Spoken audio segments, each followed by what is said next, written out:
All right, let's jump right in. We're tackling the massive, explosive finale of Shakespeare's Julius Caesar, Act 5. Everything has been building to this, the armies are ready to clash, and we're about to see how it all ends for Caesar's assassins. It's going to be dramatic, and it's going to be tragic. So, here's the big question hanging over everything, right? You've killed Caesar, the most powerful man in the world. What now?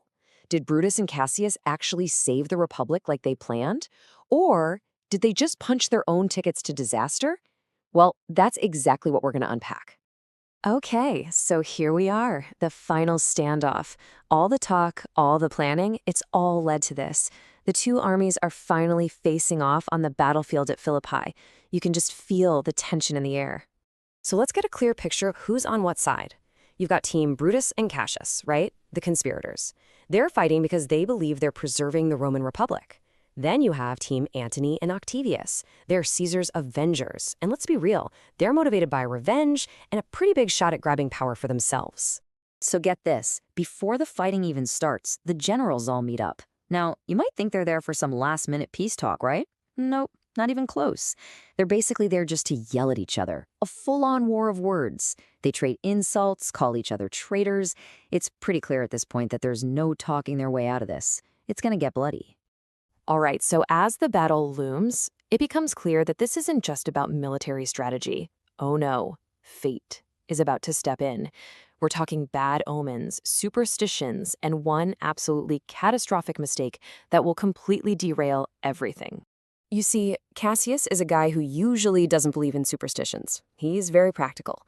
But even he is starting to get spooked. He noticed that these two huge eagles that have been following his army, well, they've just vanished. And what replaced them? Ravens, crows, and kites, birds that everyone associated with death and disaster. It's a really bad sign, and it's making him and his whole army super nervous. With those bad omens hanging in the air, Brutus and Cassius have this really intense moment. They basically say goodbye to each other, just in case. And Brutus makes it crystal clear. There is no way he'll be taken alive. He says he'll never let himself get captured and dragged through the streets of Rome in chains. It's a vow of honor, but you can feel the dread. They both know this might be the last time they ever speak. And then it happens. The big mistake. Cassius sends his good friend Titinius to go see if some approaching troops are friends or enemies.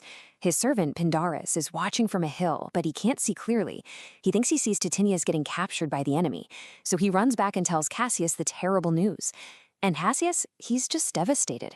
Believing it's all over and his best friend is gone, he asks Pindarus to kill him. Just like that. And the worst part? It was all a misunderstanding. Pindarus was wrong. So now Cassius is dead. And his death, it's a huge blow. You can feel the tide of the battle turn, just like that. This is pretty much the beginning of the end for their whole plan. Now everything falls on Brutus's shoulders, as his entire world starts to fall apart. When Brutus finds Cassius's body, his reaction tells you everything you need to know about his state of mind. He doesn't blame his servant or the fog of war, no. He looks at his dead friend and says, "O Julius Caesar, thou art mighty yet." He's convinced that Caesar's ghost is literally haunting the battlefield, orchestrating their defeat from beyond the grave. From that point on, it's a total disaster for Brutus's army. They're getting wiped out. Before he knows it, he's surrounded, his best friends are dead or captured, and he's only got a handful of loyal soldiers left. He looks around, there's no escape. He knows his time has come. So Brutus decides to take his own life, but he does it differently than Cassius. He wants to be in control. First, he asks his last remaining friends to kill him, but they're horrified, they just can't do it. Finally, he gets his servant Strato to agree, but only to hold his sword steady. Brutus is the one who runs onto the blade. He dies on his own terms, which, to a Roman noble like him, was everything. And that's it. The battle is over, the conspirators have lost. But the play isn't quite finished. There's one last thing to do. Figure out what to make of Brutus. And the person who gives the final verdict is someone you would never expect. So you hear this phrase, the noblest Roman. What does that actually mean? Well, it's Antony, Brutus's mortal enemy, who explains it. He says that out of all the guys who killed Caesar, Brutus was the only one who did it for what he thought were the right reasons. He truly believed he was saving Rome. The rest of them? Antony says they were just jealous of Caesar's power. Brutus, though misguided, acted out of honor. And this leads to one of the most famous lines in the whole play. Antony stands over Brutus's body and he says it. This was the noblest Roman of them all. I mean, wow, for your greatest enemy to pay you that kind of respect after you're defeated, it's a huge moment. It shows that even Antony recognized Brutus's genuine, if flawed, integrity. And that's a wrap on the Civil War. Antony and Octavius have won, no question. Octavius, who is now clearly stepping up as the new leader, orders his soldiers to give Brutus an honorable military burial.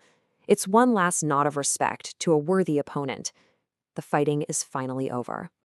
So after all that, we're left with the ultimate question about Brutus. What was he? Was he a true patriot who just made a catastrophic miscalculation? Or was he a traitor who killed his friend and started a civil war? You know, Shakespeare doesn't give us an easy answer. And that's why we still talk about this play today. It really makes you think, what do you believe he was?